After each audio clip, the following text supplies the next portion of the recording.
जी अस्सलाम वालेकुम। अच्छा जी, आज का जो मार्केट रैप है उसके अंदर फर्स्टली तो जो कन्वेंशनली हम मार्केट परफॉर्मेंस के ऊपर नज़र डालते हैं। तो अपसाइड के ऊपर केस 100 ने इंट्राडे करेक्शन के बाद जो कि लो था आज के सेशन का 1,80,590 के पास, कोई एट वन टाइम अप्रोक्सीमेटली 1% जो कि 1,794 पॉइंट्स बनते थे, वो डिक्लाइन किए। फिर वहाँ से एक अपसाइड के ऊपर हमने काफ़ी तगड़ा बुलिश रिजेक्शन देखी। और टुवर्ड्स द एंड मार्केट ने एक वोलेटाइल सेशन के बाद 183,951 के ऊपर क्लोज किया। नेट कोई 1567 पॉइंट्स के 100 ने गेन किए। अब अगर यहीं पे केस 100 के जो व्हील के ऊपर नज़र डालें, तो जो सबसे ज़्यादा मेरे ख्याल में गेनिंग स्टॉक्स थे, कमर्शियल बैंक्स को अगर ओपन करेंगे तो सबसे ज़्यादा यूबीएल, फिर अगेन मिजान मैन, एचबीएल, इस तरह सब ने परफॉर्म किया और यहाँ से अपसाइड के ऊपर कंट्रीब्यूट करने में सबसे ज़्यादा पॉइंट्स ऐड किए। अच्छा, इसके बाद देखा जाए तो जी, अच्छा डिक्लाइनिंग साइड के ऊपर फर्टिलाइजर ने कुछ पॉइंट्स ज़रूर नेट बेसिस के ऊपर रेज किए, लेकिन ओवरऑल मार्केट ने काफ़ी अच्छा परफॉर्म किया और एक इंट्राडे लो के बाद काफ़ी अच्छा रिकवरी अपसाइड के ऊपर क्लोज किया। आप अगर इंडिविजुअली स्टॉक्स के पॉइंट्स देखें तो यूपीएल के ऊपर को 281 पॉइंट्स बने, इसी तरह 236 पॉइंट्स हमने एचपीएल नेशनल बैंक के ऊपर देखे। फिर सीमेंट स्टॉक में से लकी ने काफ़ी अच्छा परफॉर्म किया, इसने अपसाइड के ऊपर पॉइंट्स ऐड किए।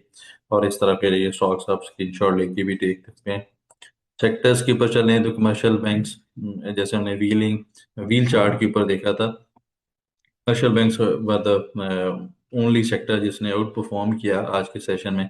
फिर कुछ यहाँ पे सीमेंट का नंबर आता है, इसने भी कुछ 250 पॉइंट अप्रोक्सीमेटली 240 पॉइंट्स ऐड किए। और उसके बाद फिर ऑयल एंड गैस और फिर टेक्नोलॉजी सेक्टर। अब अगर हम चलें मार्केट परफॉर्मेंस के ऊपर और आज के वॉल्यूम लीडर्स देखें, कुछ गेनर्स लूजर्स की बात करें, तो यहाँ पे सबसे बड़े वॉल्यूम ट्रेड हुए बीओपी के ऊपर, अल्टीमेटली 73 मिलियन के वॉल्यूम ट्रेड हुए। और उसके बाद एमडीटीएल मीडिया टाइम्स, ये हमने कल भी डिस्कस किया था, इसके ऊपर 67 मिलियन वॉल्यूम ट्रेड हुए डब्ल्यूटीएल के ऊपर। इस तरह के इलेक्ट्रिक के ऊपर, पीटीसी के ऊपर बड़े वॉल्यूम ट्रेड हुए। और PTCL was the only volume leader जो कि फिर टॉप 5 के हम यहाँ पे देख रहे हैं इनमें से, जिसने मार्केट के अंदर तगड़ा परफॉर्म किया, अप्रोक्सीमेटली 9% के ऊपर गेन करता नजर आया। गेनर्स में देखा जाए तो जो कैप के ऊपर स्टॉक क्लोज हुए ऑलमोस्ट वो अपसाइड के ऊपर जिन्होंने परफॉर्म किया, फर्स्ट ट्राई स्टार मुदारबा था, फिर यहाँ पे सिंध मुदारबा था, कोहिनूर इंडस्ट्रीज से ईस्ट वेस्ट इंश्योरेंस कंपनी थी, मसूस टेक्सटाइल थी।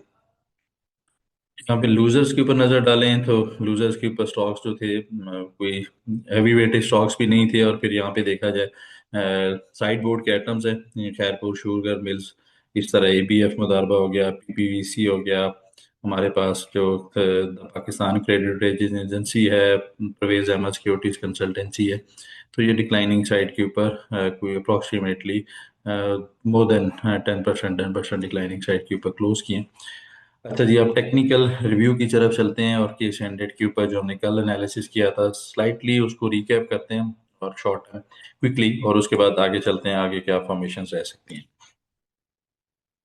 अच्छा जी, एक तो मीडियट बेसिस के ऊपर हमने स्पोर्ट एरियाज हाईलाइट किए थे। और स्पोर्ट एरियाज के लिए हमने क्या किया था, हमने किया था कि जी बहुत कॉम्प्लेक्स नहीं करेंगे, हमारे पास जो रीसेंट लेग्स हैं यहाँ पे हम दो पॉइंट्स लेंगे। जो कि फर्स्ट पॉइंट था इस लेग को लेके, और सेकंड पॉइंट था यहाँ पे इस जगह के ऊपर। ये दो पॉइंट्स हैं यहाँ पे। थोड़ा सा ये मैथड शायद आपको नजर आ रहा हो, इसको मैं सही पे कर लेता हूँ। अच्छा, इन दो लेग्स के ऊपर हमारा ये व्यू था कि हमारे पास जो रिट्रेसमेंट है, डिस्पाइट कि हमें थ्री कंसेक्टिव डाउन साइड के ऊपर, डिक्लाइनिंग साइड के ऊपर केस 100 ने क्लोज किया, लेकिन अप साइड के ऊपर एक तगड़ा बाउंस मिलता नजर आ सकता है। तो in line with the view, early hours के अंदर हमने काफी वोलेटाइल सेशन देखा। यहाँ पे केस 100 स्टार्ट हो रहा है अपसाइड के ऊपर, अर्ली आवर्स के अंदर मोमेंटम बना, जो इमीडिएट हर्डल एरिया जो कल के सेशन में हमने हाईलाइट किया था, पहला पॉइंट टेस्ट हुआ, वहां से फिर डाउन साइड के ऊपर फर्दर कोई अप्रोक्सीमेटली कोई मोर देन 1700 पॉइंट्स का डिक्लाइन देखा। और इवेंचुअली आके 50% का फिब लेवल जो कि 1,80,800 का था, कन्वेंशनल लेवल 1,81,300 का था।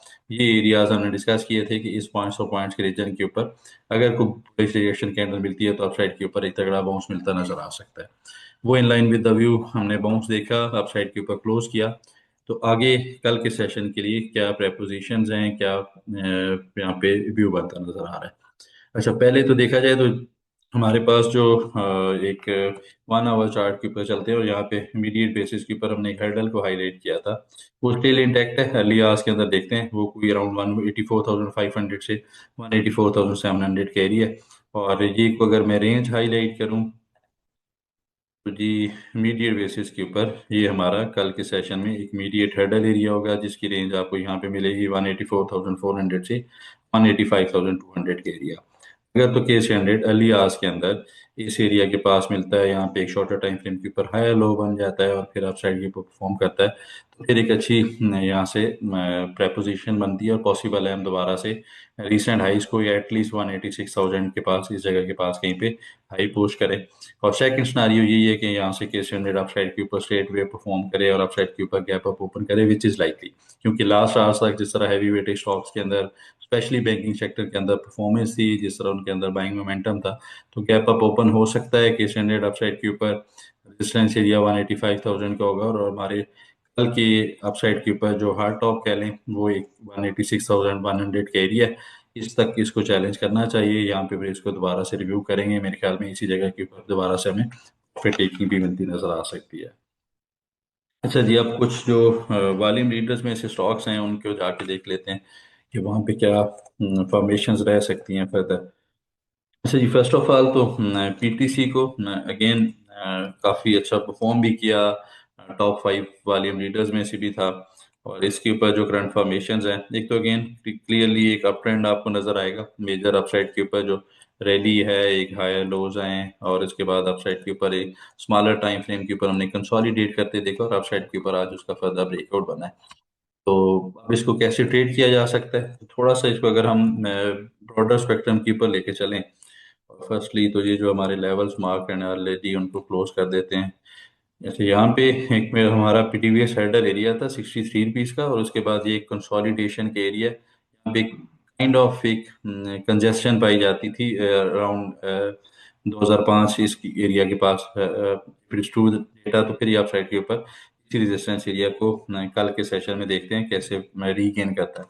अगर गेन थोड़ा सा शॉर्टर टाइम फ्रेम के ऊपर अपने एनालिसिस के ऊपर आए, तो मेरे ख्याल में कि ये स्टॉक अपसाइड के ऊपर फर्दर परफॉर्म कर सकता है till the time down side के ऊपर कल के सेशन में इनिशियली 66 रुपीज़ और डिसाइसिवली 64 रुपीज़ को वायलेट नहीं करता, तो इसके अंदर फर्दर गुंजाइश होगी। अपसाइड के ऊपर 71-72 रुपीज़ मीडिएट हर्डल एरिया रह सकता है, लेकिन पॉसिबल है उसको थोड़ी सी करेक्शन के बाद वहां से फिर अपसाइड के ऊपर नेक्स्ट लेग बनती नजर है।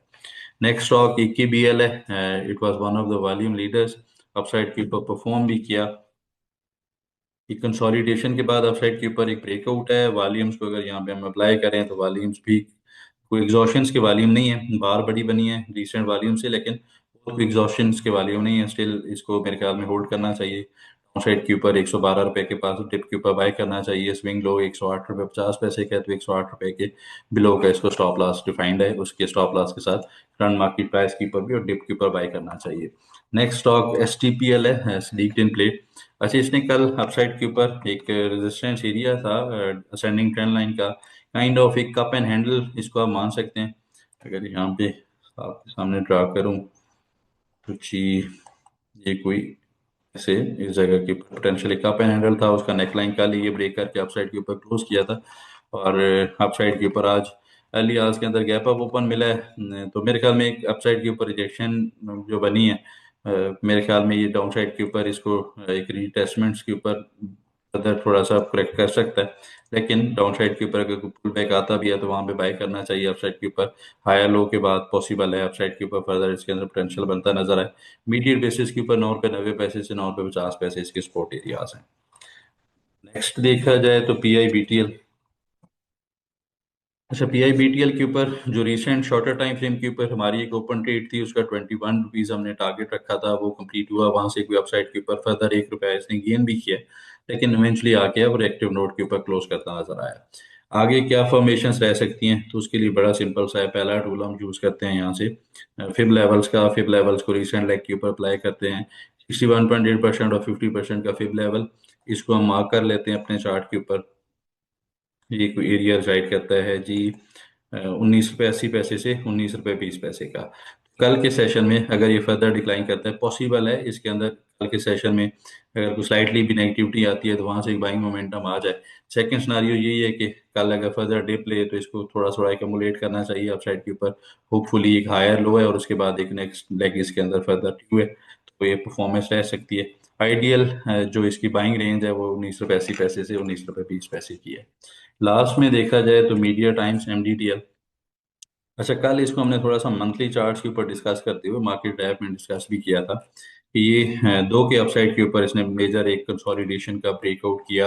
पैटर्न्स काफी प्रोमिनेंट है, लेकिन पॉसिबल है हमें अपसाइड के ऊपर अराउंड 9 रुपये 30 पैसे से 9 रुपये और कुछ 70 पैसे के प्रॉफिट टेकिंग नजर आए। और उसकी रीजन ये थी कि हमने डिस्कस किया था कि 2012 में इन एरियाज में इसने काफी एक बड़ा प्राइस एक्शन विटनेस हुआ था। ये को बॉक्स का एरिया बनता है, तो इसने इसी बॉक्स को टेस्ट किया है। वहां से अगर डेली टाइम फ्रेम के ऊपर कैंडल देखें तो रिएक्टिव नोट के ऊपर क्लोज किया है स्लाइटली। मेरे ख्याल में ये भी जो इसका कंसोलिडेशन बॉक्स का ब्रेकआउट था एस डिस्कस यस्टरडे, ये फर्दर डाउन साइड के ऊपर मिलता है तो उसको बाइंग साइड के ऊपर देखा जा सकता है। तो आज के लिए इतना ही जी। Best of luck. Thank you.